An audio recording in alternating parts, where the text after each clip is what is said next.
a palestra, vamos estar orando.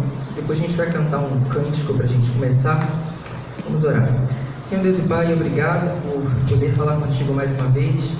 Te agradecemos porque podemos te louvar, podemos te servir aqui neste lugar. E vamos te pedir, ó Deus, que tu nos dê uma noite abençoada por ti, ó Pai. Abençoe essa primeira parte, a palestra. Te agradecemos pela vida da irmã Raquel, que está aqui conosco. Que tu possa abençoar a tua serva cada dia, dando sabedoria à tua serva e falando nos nossos corações, ó Deus, através da tua palavra aqui neste lugar. Nos dê uma noite abençoada por ti, essas bênçãos que pedimos e agradecemos em nome de Jesus. Amém. Amém. Vamos cantar o cântico bem conhecido, Doce Presença. Conseguiu encontrar? Pode cantar daqui. Vamos ficar de pé então para a gente cantar.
Podem se assentar. Vou convidar já a Raquel, para a gente já ganhar tempo. A Raquel é uma grande amiga, nossa presidente, né, dos músicos, e ela tem a palavra nesse momento.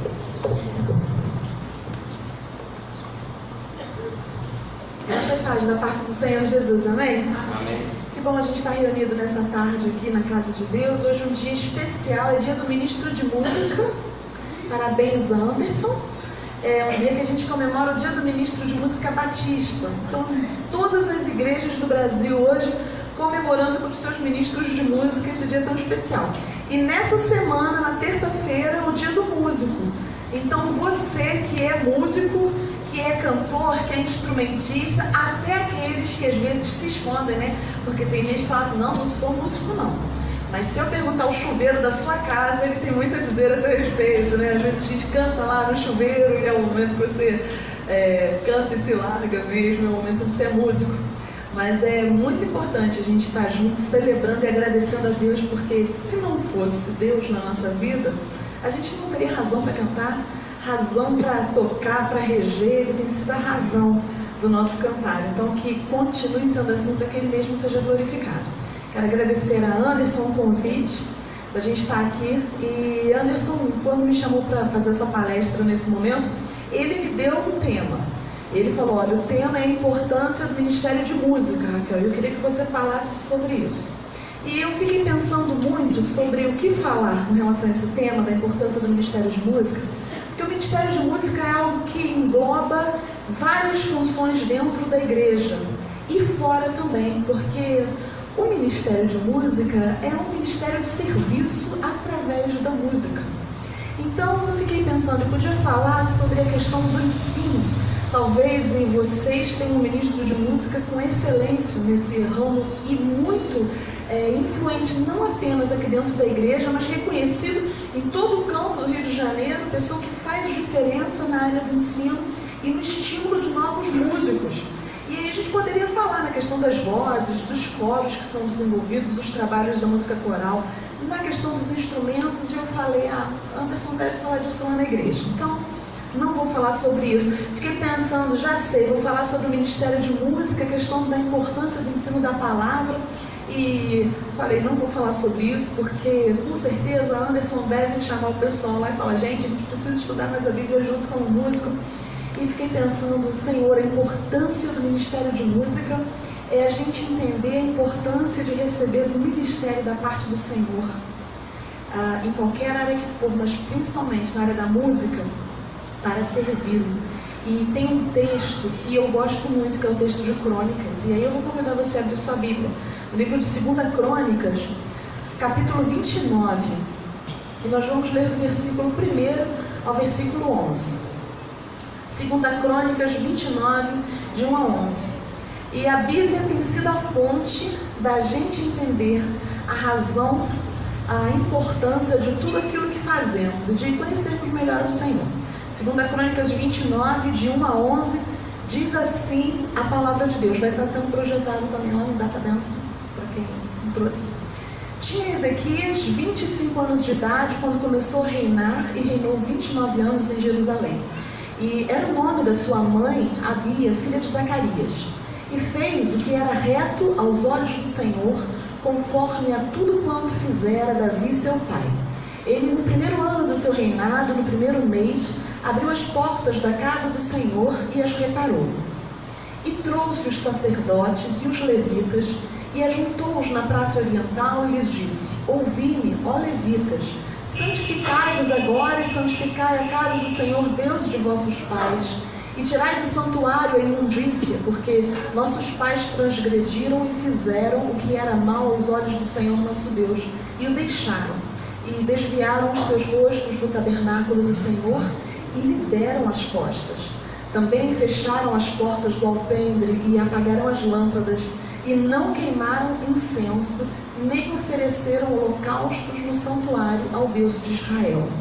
Por isso, veio grande ira do Senhor sobre Judá e Jerusalém, e os entregou à perturbação, à assolação e ao escárnio, como vós o estáis vendo com os vossos olhos, porque eis que os nossos pais caíram à espada, e nossos filhos e nossas filhas e nossas mulheres, por isso estiveram em cativeiro.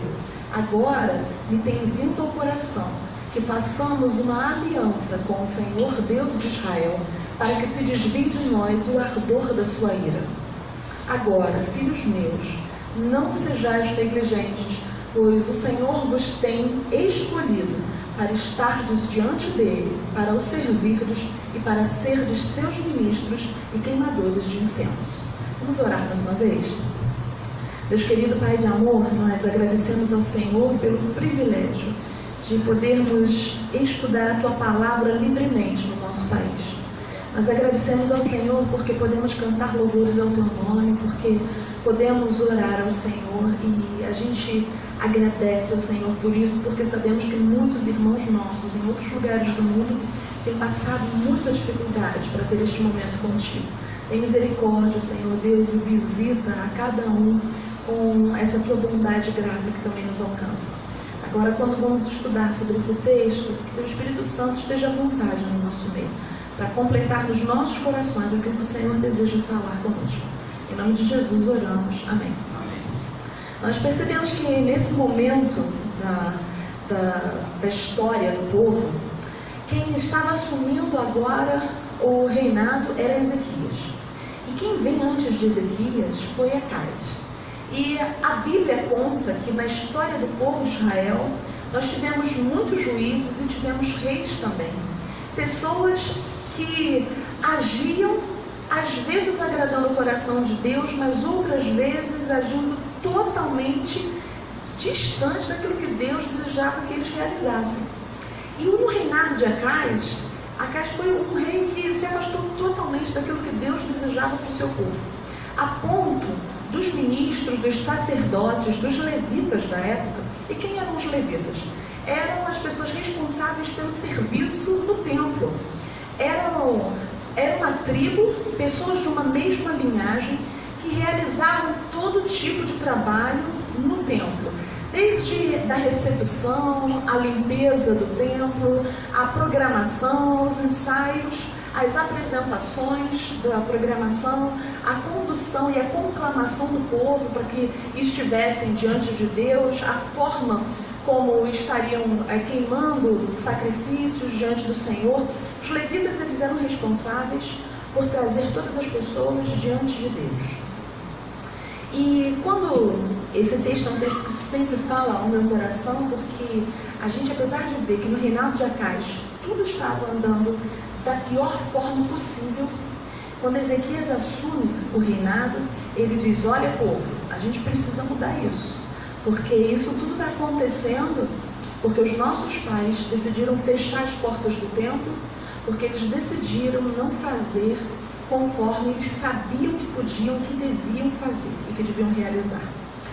E quando eu penso em ministério de música, eu penso que às vezes a gente, como ministro da parte do Senhor, fecha as nossas portas e fecha os nossos corações aquilo que Deus realmente deseja realizar nas nossas vidas. E você pode falar: mas eu não sou um ministro de música, eu não sou uma pessoa responsável por um ministério. E a gente percebe que nos dias de hoje, a tarefa de anunciar, de proclamar, de cuidar da igreja pertence a toda a igreja, e não apenas ao pastor e ao ministro. E você pode falar: ué, mas achei que você ia falar da importância do ministério de música, que nós estamos realizando muito bem quando escolhemos um ministro de música. Mas o que a gente vai compartilhar nessa tarde é a conclamação de Deus, que um dia nos escolheu, todos nós, como sacerdócio, santo, nação escolhida, povo adquirido, responsabilidade de cada um no serviço. E ministério é isso, é servir. Então, se você de alguma maneira serve através da música, você está cumprindo o seu ministério de música. Você tem servido através da música, você faz parte desse ministério de música. Você é um ministro da parte do Senhor na música. Ué, eu sou ministro de música? Sim. Você é ministro da palavra? Deve ser também, porque não é opcional você pregar ou não. A gente tem que ir e pregar o evangelho a toda criatura. Pensei que era responsabilidade do pessoal só do evangelismo. Pensei que era responsabilidade só do ministro de música. Algumas pessoas separam a sua vida exclusivamente para isso, ou separam as suas vidas para que de forma mais intensa possam estar pensando e planejando para que a igreja possa, através da música, estar cumprindo o seu papel. E o que Ezequias faz com o povo é isso: olha, a gente precisa rever os nossos conceitos, porque Deus nos escolheu. E eu queria ir para a primeira parte da importância do Ministério de Música, fazendo com que a gente pense numa pergunta: por que o Senhor nos escolheu? Se você entender por que o Senhor nos escolheu, você vai entender por que é tão importante servir através da música. E o primeiro tópico que a gente pode observar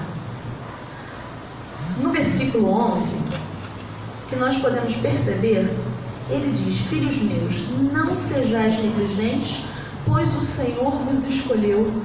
Pode colocar ela mesmo, deixa lá no primeiro tópico, para estardes diante dele. Ser escolhido é algo muito precioso. Eu lembro quando eu era nova, na escola, eu sempre fui muito alta.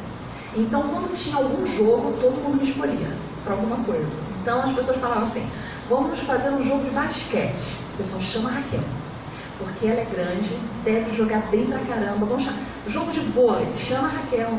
Precisa correr, chama a Raquel, tem maior pernão, deve correr muito rápido. Então, a gente vai ganhar. E eu sempre era a primeira a ser escolhida. E isso era algo que me alegrava muito, porque todo mundo gosta de ser escolhido, ninguém gosta de ser o último. Até que as pessoas começaram a descobrir o meu potencial esportivo, realmente. Porque quando me chamava para jogar basquete, você, Raquel, a gente vai passar a bola para você. Vinha aquela bola de basquete, eu pensava: se eu meter a mão na bola, vou quebrar meu dedo, machucar, como é que eu vou tocar? Não posso tocar. Então, o que eu fazia? Não pegava a bola passava direto, as pessoas: poxa vida, era a sua bola.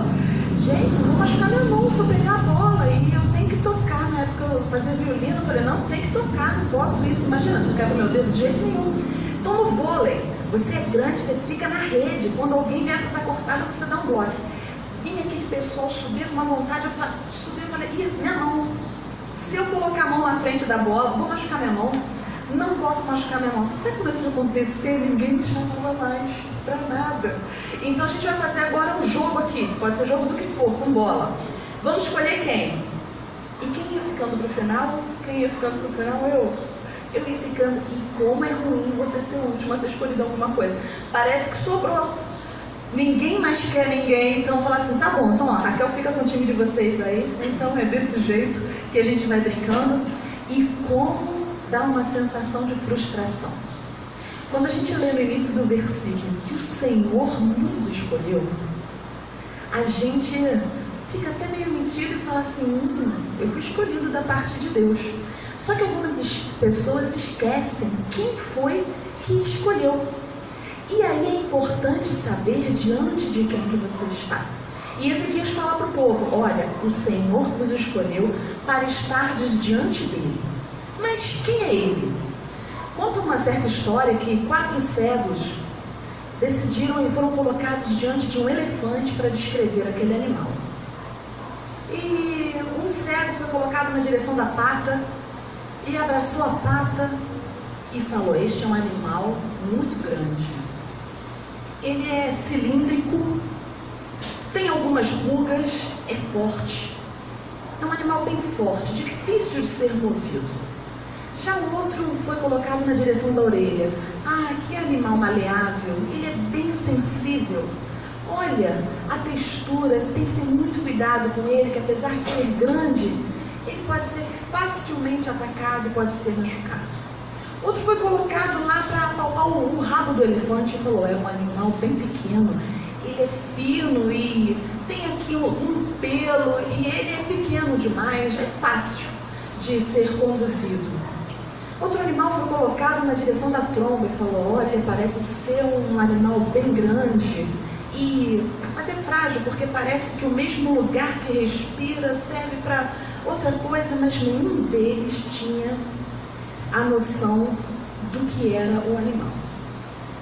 A gente às vezes está diante de Deus e na maioria das vezes a gente não tem a noção de quem é Deus totalmente. Alguns experimentam o Deus de cura e falam: e se eu perguntasse para você, quem é Deus? Deus é Deus de cura. Deus, ele é o médico dos médicos, ele é o único que pode intervir quando não tem mais jeito.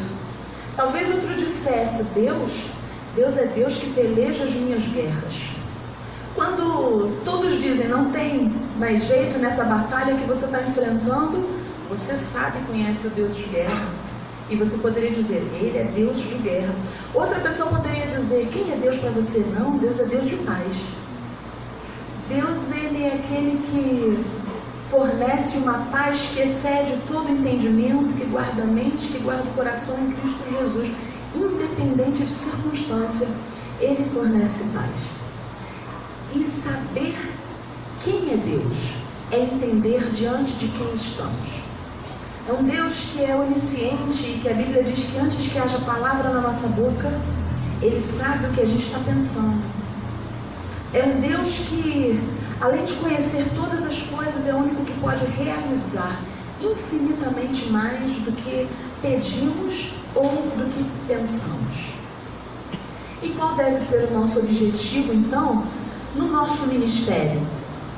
Deve ser buscar conhecer a Deus mais e mais e prosseguir em conhecê-lo. Porque muitas pessoas vão se acostumando, como o povo daquela época, a ouvir falar de Deus. E na igreja a gente ouve muito falar de Deus. E você ouve que Ele é Deus de milagre, e você ouve nos cânticos, você canta, você lê a Bíblia, e você vê Deus agindo na vida de outras pessoas, mas você esquece que esse mesmo Deus é o Deus que pode agir diretamente na sua vida. E nessa caminhada diária, pode ser que a gente se sinta tentado a agir como o povo naquela época.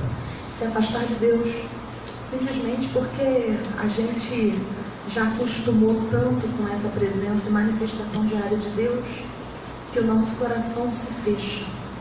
Porque você sabe que Ele está lá. E Ezequias fala para o povo, olha, você precisa saber que Deus escolheu você para estar diante dEle. E para que mais? É o próximo tópico.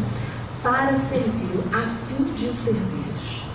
Quando a gente sabe quem a gente está servindo, a gente alegra o nosso coração e tem vontade de servir melhor. Eu tenho 2 filhos e meu esposo também não pôde estar aqui com a gente nesse dia. Ele está fazendo seminário e aí o pastor não liberou 2, só libera um de cada vez. Então, mais tarde eu conto isso lá no culto.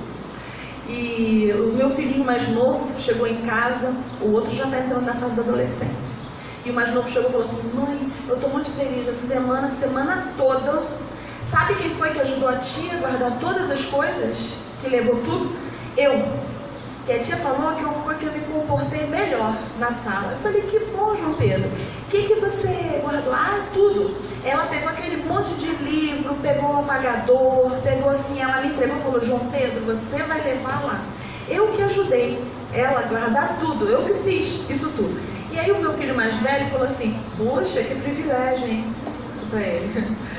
E ele não entendeu, e ele olhou e agiu com um certo deboche. Eu falei, Marquinhos, deixa de ser debochado, mas a gente às vezes vai crescendo e vai esquecendo quem a gente serve. Porque quando a gente se converte, a gente quer fazer de tudo na igreja.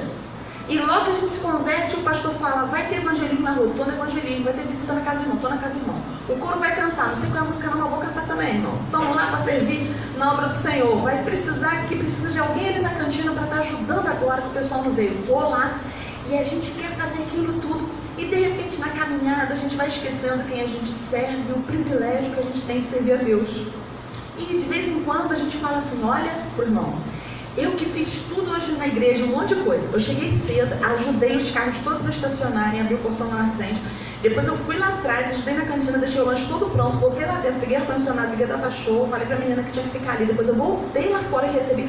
Aí alguém olha pra você e fala assim, poxa, que privilégio, hein? Fez um monte de coisa aí. Pô, parabéns. E você sabe que a pessoa, na verdade, não está achando que aquilo é privilégio, mas quem trabalha e sabe a quem está servindo, quem realmente está com o coração disposto a servir, sabe o privilégio que a gente tem quando a gente serve a Deus. E eu sou gulosa, Anderson. Eu gosto de tocar, eu gosto de reger, eu gosto de falar. Eu gosto de falar muito, irmão, deixa eu deixar falando direto. Gosto de falar, gosto de... E aí quando alguém não faz alguma coisa, o irmão quer fazer o solo, hoje não veio. Eu faço, não tem problema. Eu faço o solo. Aí as pessoas falam, mas quem ia dirigir o culto não veio. Eu posso dirigir. Você vai dirigir, fazer o solo? Posso, não tem problema. Já aconteceu até do pastor não poder. E o pastor não pode? Pode pregar? Posso pregar também. E tem gente que fica... E aí, pode ser isso, não deve acontecer pra cá não, mas eu conheço o lugar que acontece. Tem gente que senta e fala assim, você vê, hoje no culto, a irmã fazendo tudo. Ela toca, ela que canta, ela que rege, vai pregar, ela que se converte, vai lá na porta, aperta a própria mão para dar boas-vindas, não é verdade? Que ela faz tudo na igreja. É uma pessoa que está fazendo de tudo. E normalmente gente que fala é gente que não faz.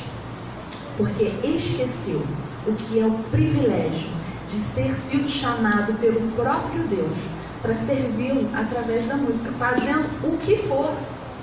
Fazendo o que for. Próximo tópico que Ezequias ensina para aquele povo é que o Senhor os escolheu para estarem diante dele a fim de o servirem e para serem seus ministros. Você sabe o que é ser ministro? Ser ministro é representar alguém. A gente tem passado por momentos difíceis politicamente no Brasil. E quando a gente ouve algum político falando, a dificuldade que a gente tem em acreditar que alguma coisa possa mudar para melhor é grande. Um ministro, ele representa o seu governo. Porque Ezequias estava falando para aquele povo, estava falando, olha, Deus escolheu a gente, para a gente estar representando ele. O ministro, ele traz através dele estampado o seu governo. E como é vexatório a gente acompanhar nos jornais os nossos ministros e representantes e presidentes lá fora, nas reuniões internacionais, sendo desmoralizados e a nota do nosso país caindo na credibilidade, porque eles representam o Brasil. Como é difícil a gente ter políticos que se dizem crentes sendo presos. E aí a gente chega no nosso trabalho e a gente chega na escola e o pessoal fala assim, mas tu é da mesma igreja do fulano lá, né? Tu é da igreja dele, tu é crente igual ele? Você é crente igual ele? Que vergonha! E aí você fica assim, ai meu Deus, eu explico que eu não sou da mesma igreja, que ele não me representa como crente, como quem faz parte desse reino. E que vergonha é você levar em você a marca de um ministério fracassado. O que Ezequias estava falando para aquele povo é, olha, você já reconheceu quem é Deus. Você sabe o privilégio que é servir. Ele precisa que você seja a imagem de quem Ele é. Que as pessoas, através de você, quando você chegar num lugar, possam falar, olha, são braços de Deus estendidos na minha vida. É a voz de Deus tocando e alcançando o meu coração. São pés que Deus enviou para as boas novas de salvação. E Ezequias conclama o povo a isso. O Senhor os escolheu para serem seus ministros. E ele termina o versículo dizendo, a fim de os servirdes em sua presença e queimarem incenso. Você sabe o que significava queimar incenso? Você pode liberar o próximo tópico. Significava buscar uma comunhão maior com o Senhor. Significava restaurar com Deus uma aliança que tinha sido quebrada anos e anos. E o incenso, ele era aceso, e aquela fumaça, junto com aquela fumaça, o sacerdote orava e eles entendiam que aquela oração estava chegando diante de Deus e que seria recebida com aquele sacrifício. Então eles queimavam o incenso, representando que agora estavam diretamente conversando com Deus. O que Ezequias está falando para o povo é, olha, é hora de restabelecer esse relacionamento. Se você tem namorado, já é casado, ou se você pretende um dia ter um relacionamento, ou se você entende um pouquinho de relacionamento, eu lembro que quando o meu marido veio pedir para namorar, ele falou assim, Raquel, então eu queria conversar com você para poder saber o que precisa para ser candidato, para te namorar e tal. E aí eu falei para ele assim, olha, a primeira coisa que eu pedi a Deus foi alguém que fosse servo dele. Aí ele falou, não, se eu sou. Então eu passei nesse primeiro tópico. O que mais? Queria saber o que mais. Falei, a segunda coisa que eu pedi a Deus fosse alguém que cantasse bem, porque eu fazia na época trabalho de afinação, para afinar as pessoas, para que a pessoa pudesse cantar de forma afinada. Eu ficava pensando, ah meu Deus, se eu namorar alguém desafinado, eu vou ter que ficar ajudando a pessoa a cantar direito. Isso é uma besteira. Você pode falar assim, mas isso é coisa que você peça para Deus? Mas Mas Deus, gente, tem um esquema de intimidade que cada um pede, né? Uma coisa. Então, cada filho de um jeito. Eu falei, Deus tem que cantar. E aí ele falou assim, mas eu não canto não. Eu falei, pô, tu não canta nem no banheiro? Não, no banheiro eu canto. Eu falei, então, canta um negócio aí desses que você canta no banheiro pra saber se tu canta. Aí ele falou, mas cantar agora? Eu falei, ué, você não falou que você queria se candidatar para tentar ser namorada? Você canta. A gente estava voltando de um retiro, era 3 horas da manhã no ônibus. Aí ele falou, tá bom, ajoelhou no meio do ônibus, o pessoal dormindo, e cantou Oceano de Djavan. Gente, mas cantou lindamente, cantava uma coisa linda. Eu falei, meu Deus. Aí eu não podia dar mole e dizer assim, cara, como você canta? Nunca, né? Porque as meninas, a gente se mantém firme. Aí ele falou assim, e aí, eu canto? E o pessoal mandava ele calar a boca, vai dormir, né? Porque ele estava muito de madrugada. E aí o pessoal assim, ele cantando animado. E aí, eu canto? Eu falei, você canta direitinho. Falei assim pra ele, mas tinha uma voz linda, ele cantando. E aí ele falou assim, que mais que precisa pra gente poder namorar, sem Deus saber? Eu falei, olha, eu tenho orado a Deus por isso e eu queria que a gente orasse junto. Ele falou, fechou, vamos orar. Agora, e ele estava numa pressa pra gente poder orar logo e seguir adiante. Mas a gente, quando busca um relacionamento com alguém, a gente quer ter um momento de intimidade. Imagina se ele chegasse pra mim e falasse assim, olha, Raquel, eu tô apaixonado por você. Eu quero muito namorar você, você é uma pessoa maravilhosa, mas tem um negócio. A gente vai namorar, mas eu só vou te encontrar uma vez na semana. Eu perguntaria para ele, amor, por que uma vez na semana? Que você trabalha viajando? Não, é porque uma vez na semana é o dia que eu estou separando para você. Eu ia achar estranho, né? Mas eu ia falar, tá. Mas aí qual vai ser o nosso dia? Ah, pode ser domingo. Tá bom, pode ser domingo. Ah, tem outra coisa, a gente só pode se encontrar no domingo? 1h30 de manhã e 1h30 à noite. Ah, eu ia falar, Marcos, poxa, por que tá falando isso? Eu queria ficar mais tempo com você, conversar mais com você, queria te conhecer melhor. Ele ia falar, não, filha, porque eu acho que é melhor pro nosso relacionamento que seja só o domingo, na parte da manhã e na parte da noite. Alguém toparia entrar num relacionamento desse jeito? Ah, eu não sei você, mas eu ia falar pra ele, olha só, não quero isso não. Eu quero falar com você todo dia. Eu quero que você tente me ver. Todo dia não dava porque a gente trabalhava, pelo menos no final de semana, você tem que ir lá em casa, porque a gente tem que ter um contato. Eu quero ver você, eu quero ter uma proximidade, eu quero ouvir você, precisa me ligar, eu tenho que saber o que está acontecendo. Sabe que num relacionamento com Deus a gente às vezes faz isso. Chega aqui na igreja no domingo e canta, Senhor, eu estou apaixonado, apaixonado, e canta um monte de música de amor para Deus, e vem, se declara, fecha o olho, aperta, abre a mão, e chora diante de Deus. E aí quando termina esse momento de encontro com Deus, de relacionamento, a gente chega na segunda e Deus fala, ei, queria ter um relacionamento com você. Não, Deus, seguinte, te amo, você é tudo para mim, mas a gente só tem encontro no próximo domingo. E vai ser 1h30 de manhã, 1h30 à noite, porque no nosso relacionamento vai ser assim. Com certeza não é isso que Deus quer da gente. Com certeza você pode oferecer mais para Deus no seu relacionamento. O desafio de Ezequias ao povo naquela época, olha, Deus está chamando vocês para queimarem incenso, Deus está chamando vocês para terem relacionamento com Ele. Porque Ele escolheu cada um de vocês para estar servindo a Ele. O que Deus deseja da gente é relacionamento e intimidade. Deus deseja da gente é que naquele momento que você acorda na segunda-feira, muito chateado porque seu salário está atrasado, muito chateado porque você tem que sair cedo para trabalhar, muito chateado porque você fica lembrando um monte de problema que tem, porque o domingo é um dia muito bom, né, irmãos? É um dia que a gente encontra a gente feliz, cheirosa, todo mundo aqui trata a gente bem. Quando você começa a semana de novo, você pensa assim, ai meu Deus, começou tudo de novo. A semana está vindo aí com tudo de novo. E aí Deus fala, ó, vamos ter um relacionamento, vamos orar mais, Senhor, não estou nem com tempo, estou nem com cabeça agora para isso, estou com dor de cabeça.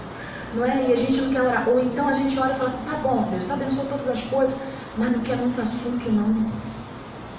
O desafio de Ezequias é um desafio para o nosso tempo como ministros da parte do Senhor. A gente precisa buscar ter mais intimidade com Deus. Você sabe que no tema da palestra, a importância do Ministério de Música, eu fiquei pensando. Para mim, a importância do Ministério de Música é saber que eu estou me relacionando com um Deus que é santo, santo, santo. Com um Deus que é enorme, perfeito e que sabe quem eu sou. E sabe que eu não sou digna de estar aqui, sabe o meu tamanho, mas que apesar disso tudo me escolheu para eu servir a Ele. Talvez através do canto coral, talvez através de um instrumento da regência, talvez através da recepção da igreja, da cantina, do Ministério da Oração, do Evangelismo, talvez através do Ministério da Palavra. Mas esse Deus grande demais me escolheu e me alcançou por amor. E mais uma vez no dia de hoje fala, olha, não perde a visão não. Porque é isso que eu estou procurando, relacionamento. Dos textos que ensinam a importância desse relacionamento, é quando o próprio Deus, na forma de homem, vem ao mundo e Jesus se encontra com uma mulher e fala para essa mulher assim, olha, mulher samaritana, Deus procura adoradores que o adorem em espírito e em verdade. Ninguém procura algo que não tem valor. Aquilo que você não precisa para nada, você não vai procurar. Pode ser o documento mais importante, mas se você não está precisando apresentar aquele documento em lugar nenhum, você não precisa dele, você vai deixar ele guardado. Se Deus procura adoradores, é porque está difícil de encontrar. A importância do Ministério de Música, a importância de fazer parte desse ministério, é que Deus tem procurado adoradores. E Deus nos escolheu para o servirmos e para termos relacionamento com Ele. Se você esqueceu disso, ore ao Senhor e peça para que Ele mais uma vez acenda no seu coração aquela chama lá no início, de quando você foi separado para esse ministério, para que a sua vida seja relevante através da música. Vamos orar?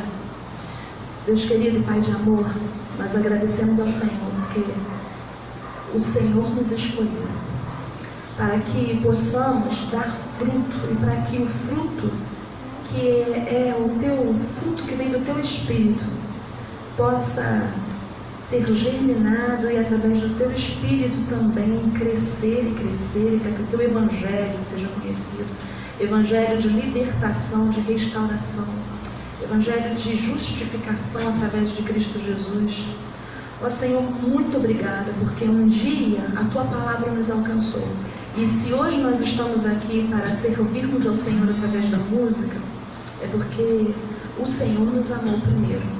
Então, Deus, nos ajuda a cumprirmos a missão que o Senhor nos deu do Ministério da Música. Nos ajuda a entendermos a importância deste ministério, até que o Senhor volte e nos encontre preparados como noivos para o Senhor, ó Deus. Ó Senhor, obrigada por cada um que está aqui.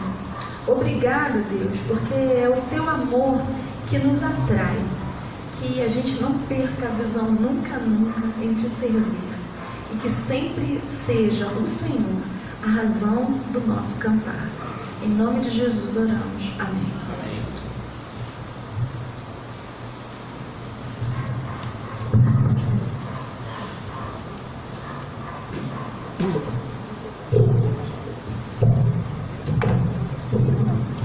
Como ela falou que faz tudo, eu vou pedir para ela reger o hino.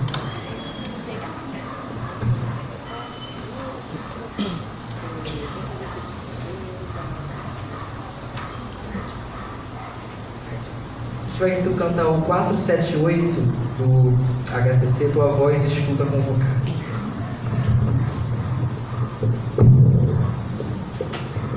Se você puder, coloque assim em pé. A gente canta tão melhor em pé, né?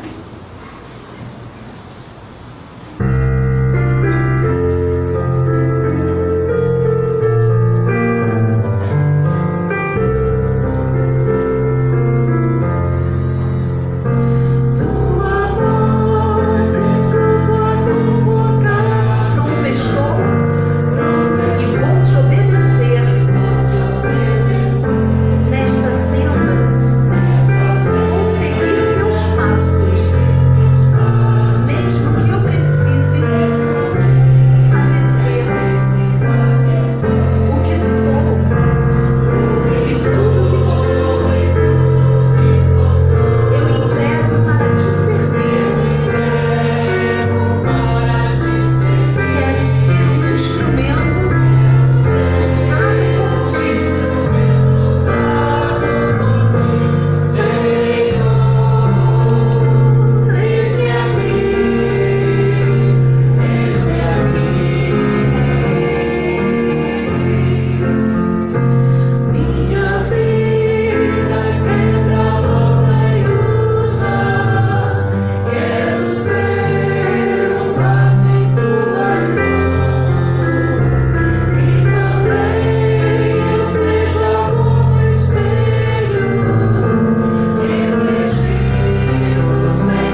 agradecer a Raquel, daqui a pouco tem mais, durante o culto. E a gente tem um intervalinho então agora até a hora do culto, e eu peço aos coristas que já estão presentes que venham aqui para frente, para a gente dar uma passada no repertório da noite. Então daqui a pouquinho a gente segue com o culto.